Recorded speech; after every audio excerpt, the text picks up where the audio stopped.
Tuzisemu nate ne tusisinkana mu programu esimu etuli mwe nakugamba mwe tutunuulira ebintu ebyenjawulo. Programu eno kujjukizaako akatono tubeera tutunuulira ebyaliwo ebiriwo Kosa n'ebyo ebiribaawo ng'era olunaku olwo tugenda kubaako ensonga ze tutunuulira wabula tugenda kubeera wano waka ennaku zo twasalawo essiro diteeka wano mu ggwanga erya Uganda ng'olunaku olwaleero okusinziira ku nteekateeka ze nkuleetedde mu programu ey'ensimu etuli ebeerawo buli lunaku lwa Saturday ku ssaawa zibeeranya paka 5 ez'ekiro. Olunaku olwaleero ekyenkuleetedde eggye lya Uganda People's Defence Force eggye lyenjogerako ly'eggye lyaffe eryawano ery'eggwanga erya Uganda lino eryogerwako oba erirambikibwa mu ssemateeka w'eggwanga erya Uganda mu article eya 28. Olunaku olwaleero bingi bye tugenda okuba nga tunnyonnyoka ku ggye lino gwali eyo ng'obadde olimanyi mu nsonga za byakwerinda yokka ekkiriza nkutegeeza nti bingi bye likola nga bwe tugenda okuba nga tubitunuulira tugenda kutunuulira agamu ku makolero agalimu ab'eggye lya UPDF nga be bagenda mu maaso n'okubeerako ettaffaali lye bateeka ku ggwanga erya Uganda ng'ovudde ku ky'okkuuma emirembe. Tugenda tunuulira amalwaliro amasomero Kosa n'amakolero ag'enjawulo ag'ebyokulwanyisa ng'eggye lya UPDF lye ligaddukanya. Ogenda kunsikiriza nga nkubuusaako olunaku olwaleero nkutegeeza nti ali ku kamera si mulala wabula omukulu Bob yamaze dda okuba nga ateera omukulu Nyanzi live naye wali okuba nga tukutuusaako ensonga zino Mmengo Kisenyi we tusinzira okuba nga tukuweereza wa musajja wa Katonda Bishop Dr. Livingstone Kiganda awamu ne Pastor Cindy Nalongo we tusinzira okuba nga tukuweereza okutuusaako ensonga ez'enjawulo.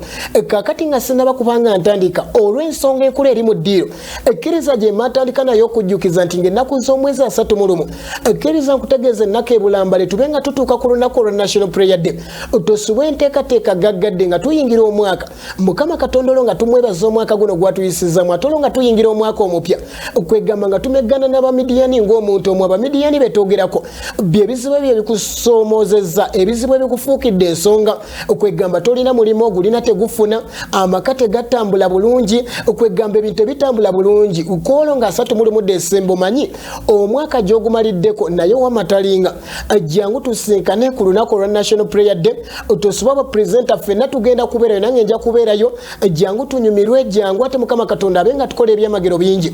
Enzikiriza olunaku olwaleero programu ey'ensimu etuli ogenda kunzikiriza tugitandike mu ngeri efaanaganako bweti.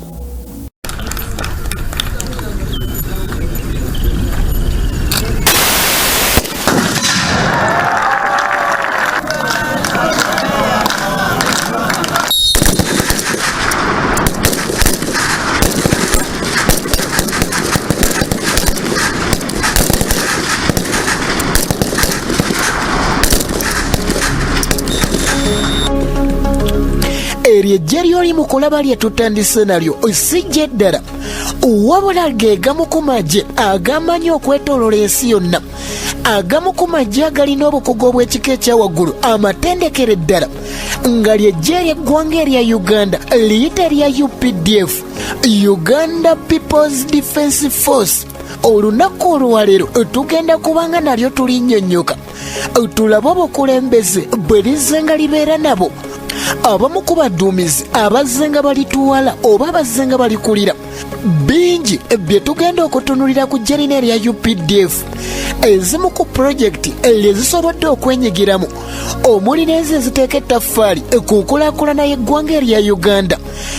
UPDF tugenda kwongera okutunuulira n'okulaba ebimu ku ebyo ebirifuula ery'enjawulo ng'oggyeko ekyobukugu abalirimu bwe balina obulireetera n'okuba nga lyeyambisibwa nnyo mu nsonga y'okukuuma obutebenkevu si wano mu ggwanga Uganda wokka wabula okwetooloola olukalu lw'omuddugavu Africa naye nga tetunnaba kubanga tulitandika ojja kunsikiriza tulabe eggye lino litondebwawo ddi oba litandikibwawo ddi okufuuka eggye ettongole ery'eggwanga erya Uganda.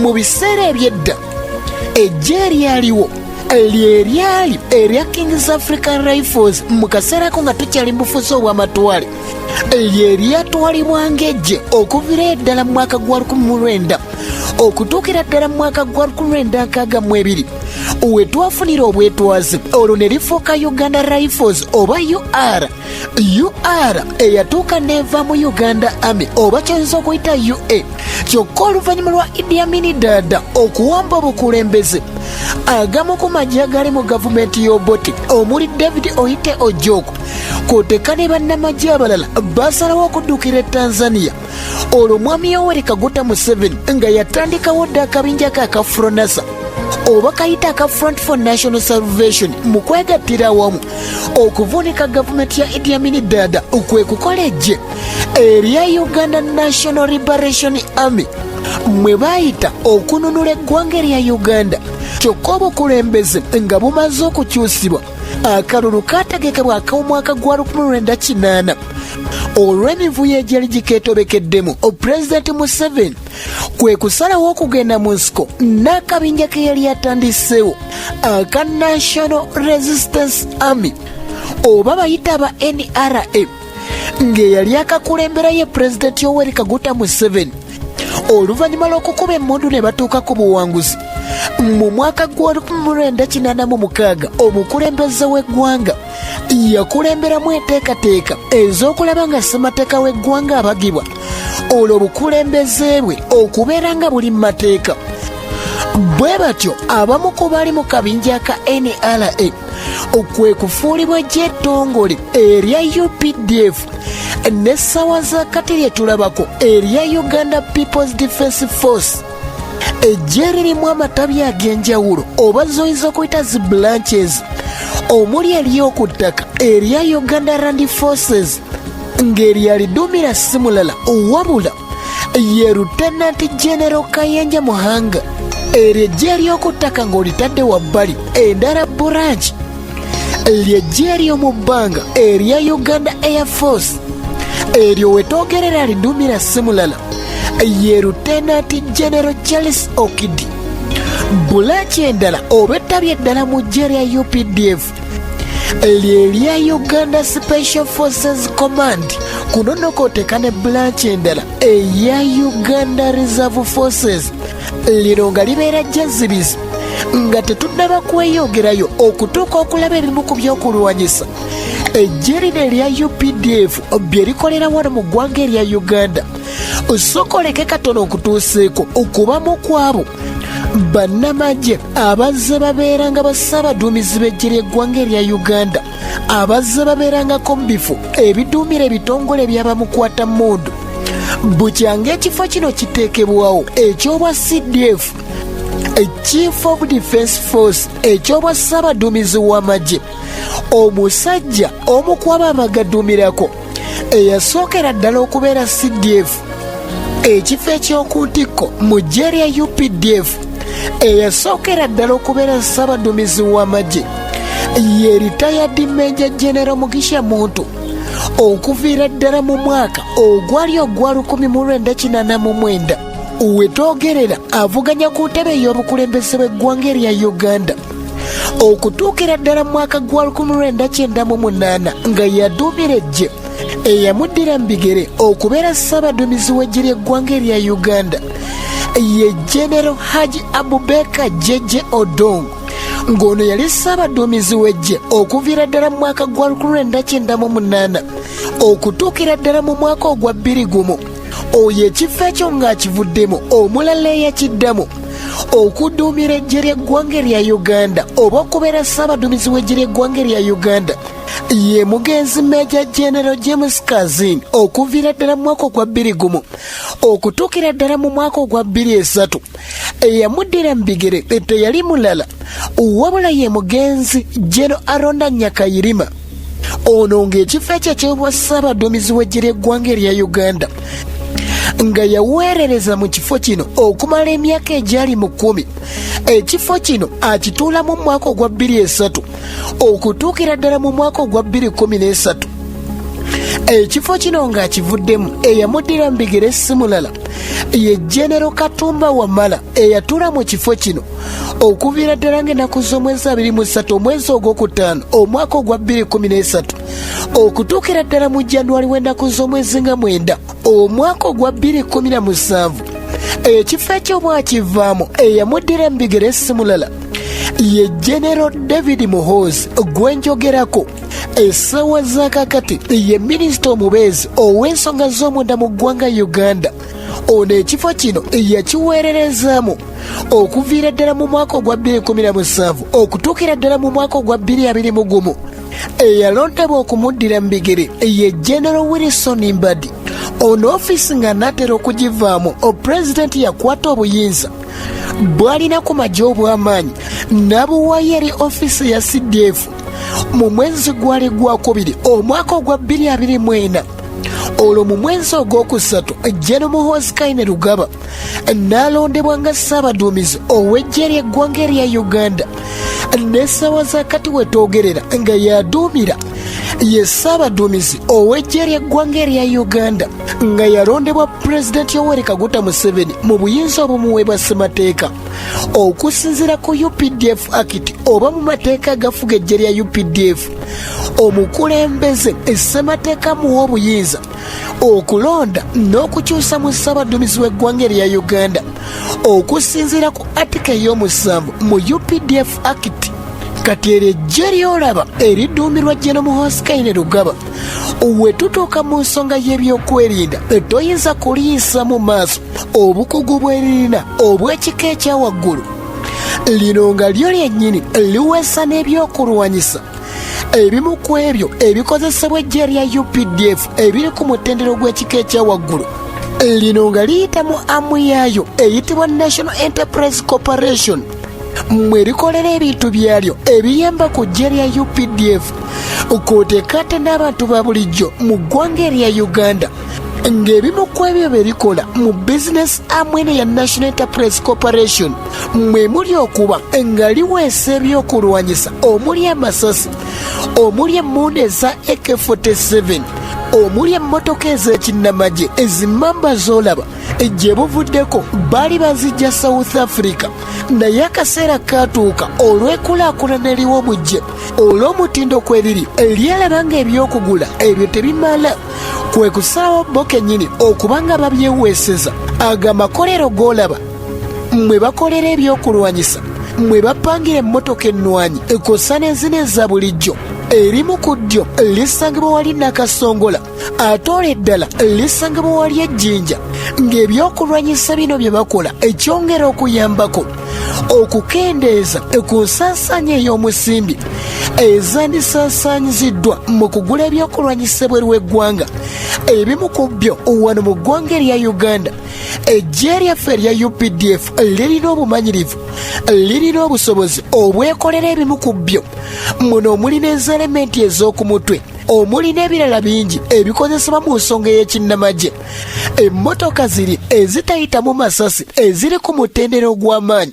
kati w'owulira nga bakulojjera eggye lya UPDF muganda wange tomalanga galiyisa mu maaso amakolero ago g'oli mu kulaba producer Nyanzi gali mu kulaga.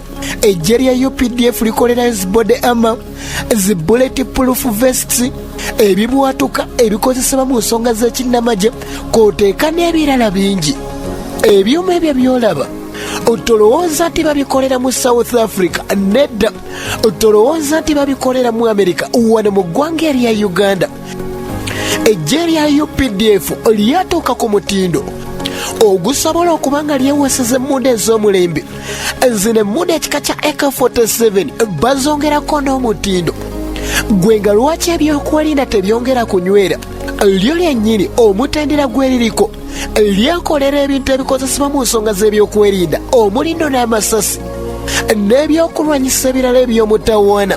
ennyonyi ziri ennwanyi oba ziyita zinnamuukanga bazongerako omutindo okuyita mu kkomerako ebyuma eby'omutawaana.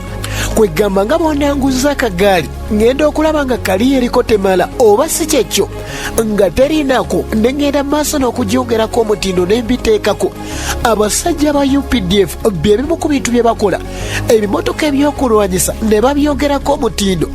kwegamba ne bisigala nga si byebimu ng'ebintu bye bakola tebikozesebwa UPDF yokka wabala biyambako ne poliisi mu kukola omulimu gwayo. kwegamba balinamu bannamagye abakugu nga bino bo bye bakeekukamu oba bye balinamu obumanyirivu obw'ekika ekyawaggulu. Simanyi emmundu ekyankalanye, simanyi omuzinga gukyankalanye. Justice system bapangulula mpangulule olwo nno ne babitereeza. National Enterprise Corporation emu ku amwe eya UPDF ng'ekigendererwa kyayo kyekyejja ery'eggwanga erya Uganda okukola ebintu oba okutuusa obuweereza. Ejja lya UPDF mwe liganyulwa Kosa n'abo abazikwatako n'abantu ba bulijjo okutwaliza awamu. Ng'ebimu ku ebyo ejja lya UPDF bye lisobodde okukola mwe muli okuzimba amakolero ag'enjawulo, mwe muli okuzimba amasomero, mwe muli okuzimba amalwaliro. Nga bwe tugenda okuba nga tubiraba ogenda kunsikiriza tutandikire ku nsonga y'okuzimba amalwaliro. UPDF nga yeewombye omutwe mu nteekateeka zino ejja ly'eggwanga erya Uganda. Ejja lino nga liyita mu Neke Construction Works and Engineering Limited. Amalwaliro mangi ge lisobodde okuddabiriza kw'oteeka n'agamuli agazimbye. Kati ku nsonga y'okubeera ensaale mu kwasaganyizako mu by'okuzimba amalwaliro, toyinza butoogera ku ddwaliro erya Referral Hospital eriyitibwa UPDF National Referral Hospital wali Embuya. Eno nga tebajjanjabirayo bannamagye bokka wabula n'abantu ba bulijjo. Endwadde ez'enjawulo omuli eza kansa, ebirwadde eby'omutima, nga lino lyatandika nga lya bitanda 205 wetoogerera nga lyatuusibwa okuba nga lirimu ebitanda 475. Naye ng'ejja lya UPDF essaala ennyo mu kuzimba eddwaliro lino. Kati eryo ng'olitadde wabbali erimu ku malwaliro. Ejja lya UPDF nga liyita mu Engineering Brigade lyateeka ettaffaali ku Jinja Regional Referral Hospital. Omwaka oguwedde lyemaliriza okuzimba ekisenge ewajjanjabirwa abalwadde abayi oba kiyita intensive care unit mu nteekateeka ez'okwasizaako ku byobulamu. Mbale Regional Referral Hospital era UPDF ye yakola eddimu ly'okuzimba ebimu ku bisenge ebijjanjabibwamu abalwadde omuli ne theatres eziwerera ddala 9. Eyo nno gye balongooseza abalwadde. Ejja lya UPDF lye tukyatunuulira gw'abadde alimanyidde mu nsonga z'okulwana zokka. Kati ate tuli mu kutunuulira engeri endala gye lizze liteeka oba gye liteeka ettaffaali ku nkulaakulana y'eggwanga erya Uganda. Nga tukyatunuulira nsonga y'ebyobulamu, tukyali ku nsonga y'okuzimba amalwaliro. Ku by'amasomero tetunnaba kubanga tutuukayo. Kati eddwaliro eddala ly'otayinza kubuusa maaso lye liyitibwa Akro Health Center 2 erisangibwa wali mu Katakwi District. Ejja lya UPDF nga liyita mu UPDF Engineering Brigade lye lyezimba ekizimbe eky'omulembe abakyala mwe bazaalira.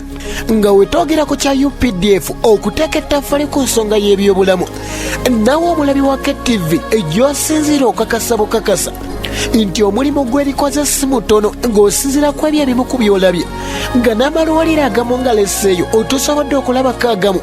Simanyi oba erya Busole Hospital lyerimu ku ago geekulaze bakola kyamaanyi ne mukuliddaabiriza mu kuzimba ebimu ku bizimbe ebisulwamu abakozi b'oku ddwaliro eryo. Nezi health centers ez'enjawulo nnyingi ezizimbiddwa ejja lya UPDF omuli Health Center 3 wali Nakasongola, Buliisa, Amolotal, omuli nezi Health Center 2 wali Kigalagala, Kagaaga, Birunduma wali mu Isingiro, Akurawo wali mu Katakwi, kw'oteeka n'endala nnyingi ze bazimbye okwetooloola eggwanga erya Uganda. Roja, wacha ni block over. Ndio hiyo wewe fanya kwa hiyo.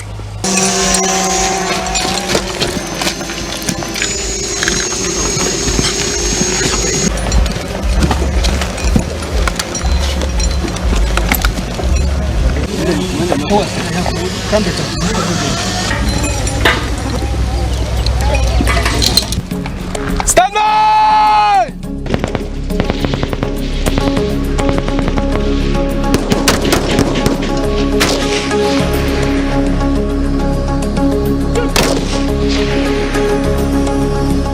Nga tukyagenda mu maaso n'okutunuulira ettaffaali ejja lya UPDF lye litadde ku nsonga y'ebyobulamu. Nzikiriza era nkutegeeze nti waliwo nnyini eruweero balina ekifo we bakolera omukka ogweyambisibwa mu ddwaliro okutaasa abantu okubayambako mu kussa omukka ogwa oxygen, nga balina ekkolero ddamba erya oxygen manufacturing plant gye bakolera ogwo omukka ogwa oxygen, nga n'agamu ku malwaliro gye basapurayinga oxygen ono mwe muli Mulago hospital, okoteka ne Bombo hospital n'amalwaliro amalala, nga n'ekitongole ekivunaanyizibwa ku mutindo gw'eddagala, ekitongole ekya NDA National Drug Authority ekyavaayo ne kiteeka sitampu mu bintu bino bye bakola, ng'oluvannyuma lw'ebbula erya oxygen okweyongera naddala mu kaseera ke twalimu aka COVID-19 ekyawaliriza ekkolero lino eriri wansi wa UPDF okubanga bongeramu amaanyi mu kukola oxygen awererako ddala,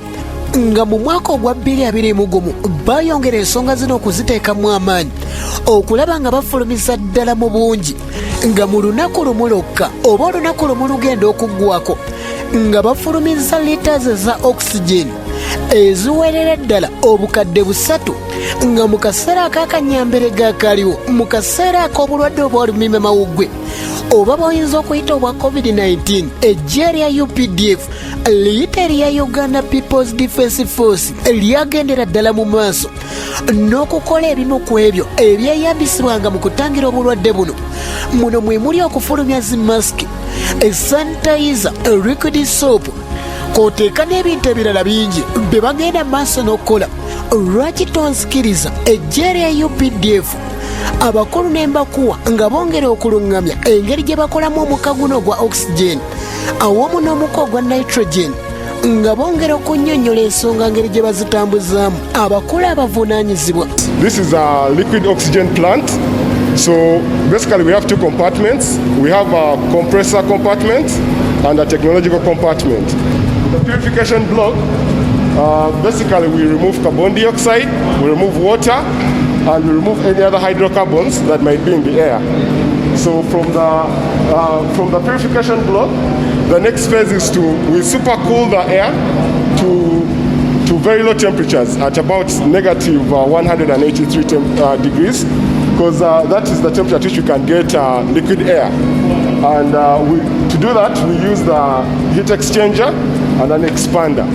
Once we have the liquid air, we take it to the columns. In the columns, a process called fractional distillation takes place there, and the more dense liquid goes to the bottom and the less dense goes to the top. In this case, oxygen is more dense than nitrogen, so it's collected at the bottom and the nitrogen is at the top. But in the first column, the purity of the oxygen is about 45%, so we send it to a second column for further fractional distillation. In the second column, we are able to get the 99% of oxygen. And once we have 99% liquid oxygen, there are two routes we can take. We can either store it in the reservoir, or we can gasify it by pumping it at the ramp. So if you gasify it, at the ramp we fill the cylinders with oxygen gas. If we are giving out liquid, we just empty through this reservoir. And in this we have 4 modes. We can produce liquid oxygen, which you will see. We can also produce gaseous oxygen, which is more or less like producing liquid oxygen, then you gasify and put in the cylinders.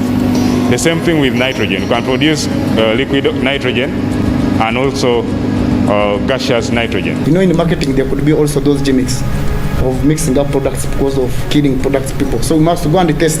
If it's our oxygen, we must go back to the analyzer and feed it in and see the percentage. If there is a claim that it is low, see what it is giving. If it's lower than what we produce, we also see was the cylinder tampered with before it came back to us. Because I think that happened with products on the market before you receive it. In line with the mandate on functions of the EPDF, we produce products that are of defense nature, but we also produce products that are of normal use. And some of the actual facilities we have, much as they support defense production, they also support the civilian. Mzee says the plant has offered jobs to both women and men from both UPDF and civilians. Joseph Okidi, Dr. Engineer Okidi, but in simple terms, we don't really employ soldiers only. Here it's an industry, we recruit based on skill and competence. Kati gwabadde amanyiti ejja ya UPDF likoba mukuma ggwanga lyokka ndowooza olabye mu nsonga y'ebyobulamu era oyongedde okukakasa nti lirina ettaffaali lye liteeka ku ggwanga erya Uganda eryamanyi ddala ly'otayinza kuyisaamu maaso nga likwatagana n'abakugu ab'enjawulo si wona mu ggwanga erya Uganda lyokka wabula n'ebweru w'eggwanga okulaba nga bakola ebintu eby'enjawulo okuyita mu NEC Pharmaceuticals Limited bakola ebintu bingi ebyenjawulo ebiyamba ku byobulamu nga nejjo ly'abalamu ate nga sigwe mulundi ogusoose ejja lino erya UPDF lizze nga liteekateeka ensiisira z'ebyobulamu mwe liweera obujjanjabi obw'obwereere eri bannayuganda nga jjojjuuzi lyakakomekkereza enteekateeka ezabadde z'ennaku 12 eza medical camp mu bitundu ebya Kigezi sub-region zino ezabaddewo nga tutandika omwezi ogwa Desemba ow'omwaka gwa 2025 mu nteekateeka gye babaddemu eyabadde egendereddwamu okuddiza ku bantu batalaaza disitulikiti ey'e Kabale mu bitundu eby'enjawulo wali mu Lukiga, Kisolo, Lukungiri, Kanongo, Lubanda. Ejja lya UPDF we lyaweeredde abantu abali mu mitwalo 47 obujjanjabi obwabadde obw'obwereere muno nga mwabaddemu okukebera amaaso, okukebera amannyo, okwoteeka n'abamu ku abo balongooseza endwadde ez'enjawulo wabaddewo okukebera omusaayi, okukebera obulwadde obwa HIV, okukebera malaria n'endwadde endala eziweerako ddala. Nga mu kusooka enteekateeka yaabwe yali akola ku bantu 3.5 naye olw'obungi bw'abalwadde ekyabawaliriza okutuuka ku 4.7 ng'omu ku bakulembeddemu enteekateeka zino yayongera okutegeeza era nga si mulala wabula Kano Dr. Francis Xavier Bakehena nga mu nsiisira zino ez'ebyobulamu ze baakoze mu Kigezi sub-region bazikoze nga beeteekerateekera ebikujjuko ebigenda okubeerayo mu mwezi ogwokubiri ebya ttara 6 eby'omulundi ogw45 wano bagenze mu maaso n'okusomesa abantu ensonga ez'ekosa ku byobulamu batya we balina okwetangira endwadde ez'enjawulo n'ebirala bingi. Wano mwe bagendedde mu maaso n'okufuuyira amayumba agawulira ddala 335 okwoteeka n'ebifo ebirala by'enjawulo omuli amasomero ne health centers. Byonna ky'oteekeddwa okumanya nti ejja lino erya UPDF mu myaka 2 egyakayita lyakakwasaganya ezimu ku projects eziwerako ddala eziri mu 354 nga waliwo nezikyagenda mu maaso. Bo balabalamu ku projects ezo waliwo eziri wansi wa minisitule y'ebyobulamu nga ku projects eziweredde 84 27 ezo baamala dde okuziggyako omukono oba bazimaliriza ate olwo 57 ze zikyagenda mu maaso nga nazo zinaatera okuba nga zimalirizibwa olwo wansi wa minisitule y'ebyenjigiriza n'ebyemizannyo. Projects eziri 54 eziri mu kuddekanyizibwa ejje erya UPDF nga kwezo 32 baamala dde okuziggyako omukono 22 ze zikyagenda mu maaso. W'obanga osinzidde ku alipoota ey'omwaka ogwa 2025 mu mwezi awo ogwokuna nga UPDF Engineering Brigade ekola omulimu guno ogw'okuzimba amalwaliro, ogw'okuzimba amasomero n'okuzimba amakolero n'ebirala bingi bye tugenda okuba nga tweyongera okulaba erimu abakwasaganya omulimu guno oba erimu abakozi abawerera ddala 3,624 woba osinzidde ku muwendo gw'omwaka oguwedde ng'omwo mwe muli abakugu mu nsonga za tekinologi, mu nsonga y'okuba pulaani y'ebizimbe, mu nsonga y'okudizayininga ebizimbe eby'enjawulo ng'abakulu okuva we baatandika okukwasibwa zi pulojekiti ez'enjawulo bavayo ne bagumya bannayuganda abaali beeraliikiridde ne bongera okutegeeza nti tetugendereddemu kumalawo mirimu gy'abantu temweraliikirira sinti emirimu gy'abantu ba bulijjo tugenda kuba nga tugikukumba. Abakulu ne bongera okutegeeza nti mu bitundu gye bagenda balikulutingamu abantu ba bulijjo be babeera basanzeeyo olwono ne babanga eddimu balikuwasaganyiza wamu. Lwaki tonzikiriza nenkuwa ku mukulu n'owulira ng'ayongera okutanya ku nsonga eno nga tetunnaba kubanga tweyongerayo? Producer Nyanzi nsaba omukulu oyo omumpeeko. That quality work has been produced. Now, people were worried that when Engineers Brigade takes over these jobs, these projects, that people will lose jobs. But instead, people are getting more jobs. Like everywhere we go, we recruit between 30 to 40% of the local population. They work with us. So we are creating jobs. People are not losing jobs. And then with recent recruitments, again, ever since the directive was given on 1st July of 2021, we have recruited now more than 2,000. Omukulu ndowooza omwewuliriddeko kati bwe tweyongerayo nga tulaba eddimu lya UPDF ettaffaali lye batadde ku nsonga z'ebyobulamu. Wali mu Hoima waliwo essomero erisomesa abasawo erya Hoima School of Nursing, wabula ng'ebyensula si birungi. Wano gavumenti mu kubakwasizaako ng'eyita mu Ministry of Education and Sports yayisa omusimbi ogwali mu buwumbi 2 bwetyo n'egwaloketinga eri department oba ekitongole kino ekya UPDF Engineering Brigade.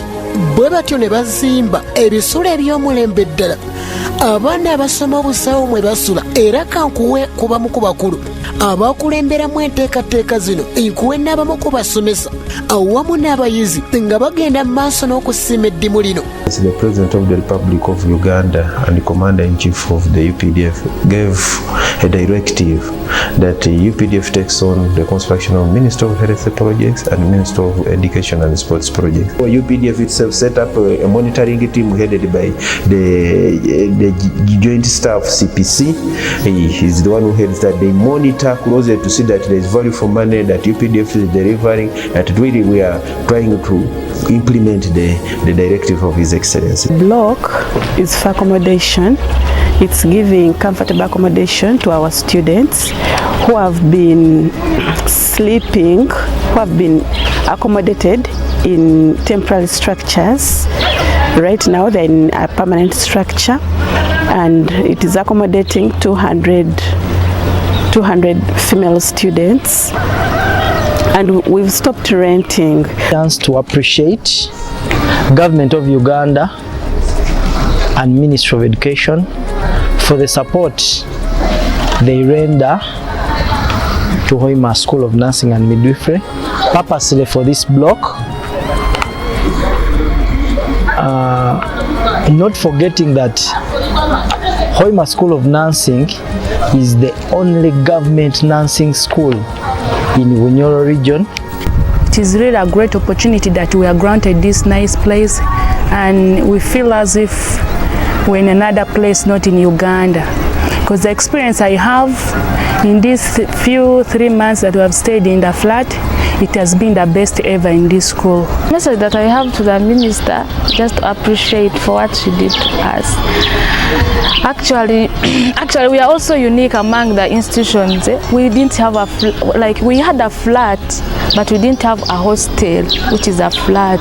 Ejeri ya UPDF lyetukyagenda maaso n'okubanga twetegereza kati ebyo ng'obitadde wabbali. Ejeri ya UPDF nga liyita mu Neka Uzima Limited lirina ekkolero ery'amazzi likola amazzi agayitibwa Uzima National Mineral Water.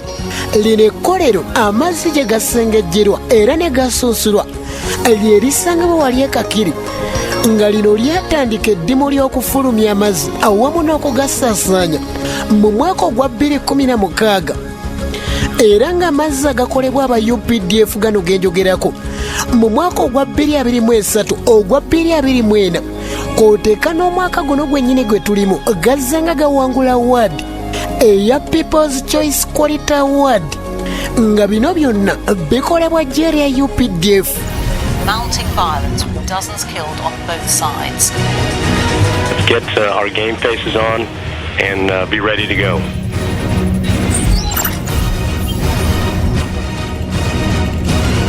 Nyongera kwebaza gwe atambudde nange okuva gye tuwatandikidde akaseera katuuse njagala kubanga mpumba wumba njagala kubanga nkwerekereza ate nkwatereze kasangati naye ng'ejja lya UPDF jjo tugenze mu maaso n'okulinnyonnyoka okusinziira ku article mu constitution oba mu ssemateeka w'eggwanga erya Uganda ng'ovudde ku ya 28 erambika ejja lya UPDF n'omulimu gwayo n'obuvunaanyizibwa bwalyo kati article ya 29 yegenda mu maaso n'okulambika ejja lya UPDF nga bwe okwenyigira mu activities oba mu bintu ebyenjawulo ebyongera okuteeka ettaffaali ku ggwanga erya Uganda kati ndowooza ebimu ku ebyo birabye kyokka nga tukyagenda mu maaso n'okubinnyonnyoka bingi bye tukyalina okulaba bingi bye tuleeseeyo era wennaatandika wenja okubanga ate ntandikira twongere okunnyonnyoka ettaffaali ejja lya UPDF lye liteeka ku ggwanga erya Uganda ng'omukulembeze w'eggwanga oluvannyuma lw'okulaba ng'enteekateeka tezitambula bulungi ensimbi ziwuluntanyizibwa yasalawo okubanga awa omukisa oba omwaganya ejja lino erya UPDF okuyita mu bitongole byayo ebyenjawulo okubanga likwasaganya projects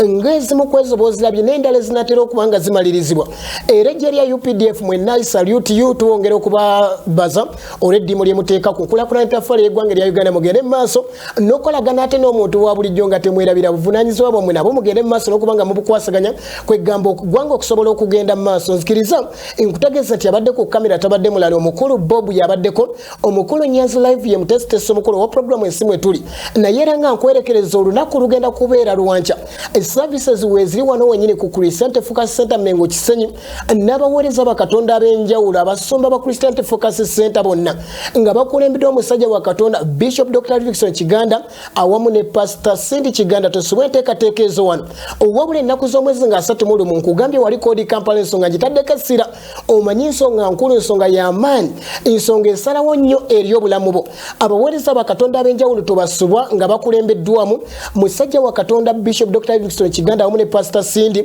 wali ku kisaawe ky'odi Kampala n'abaweereza bakatonda ab'enjawulo omuli Prophet Ebeneza Konayo okuva e Ghana Bishop Joseph Kabuye Bishop Mukisa Ramadhan Apostle Samuel Kasanka okusaate ne Bishop Stephen Mutesasira musajja wa Katonda Pastor Saulo Yawe okuva mu USA n'abaweereza bakatonda bangi mujja tusinkane banaye etegeeza mukwano go tegeeza ow'Oluganda fuba okulaba ng'ojja nabo balidda buzi kwebaza asigadde